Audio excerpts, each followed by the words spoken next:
साहब ने सवाल किया किसी काफिर या मुर्तद का कुफर जानते हुए उनको मुसलमान समझना कैसा है। बिल्कुल जायज़ नहीं है। अगर कोई काफिर है, मुर्तद है और आपको पता है कि उसके कुफर की वजह क्या है और माज़अल्लाह कोई आदमी ये समझता है कि ये इस कुफर की वजह से ये मुसलमान ही है, ये काफिर नहीं होता, तो ऐसी सूरत में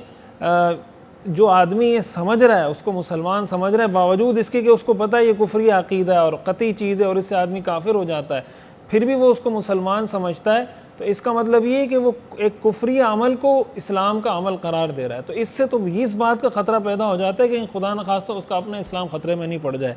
लेकिन इसका ये मतलब नहीं कि आप किसी को भी जनाब काफिर और मुर्तद करार देना शुरू कर दें, या आपका किसी के बारे में ये ख्याल है तो आप ये कहें कि दूसरा भी यही सोच रखेगा, यही नज़रिया रखेगा। तो डिपेंड करता है कि वो किस बुनियाद पर, क्या ऐसी क़ती दलील है, क्या ऐसी चीज़ें जिसकी वजह से उसका कुफर या उसका इर्तिदाद साबित हुआ है। अगर वाक़अतन शरई नुक्ता नज़र से वो मुर्तद है, वाक़अतन शरई नुक्ता नज़र से वो काफिर है और फिर वो कोई आदमी उसको मुसलमान समझता है और उसके उस कुफर के अमल को इस्लाम समझता है, तो ज़ाहिर है ये तो किसी भी तरह जायज़ नहीं है।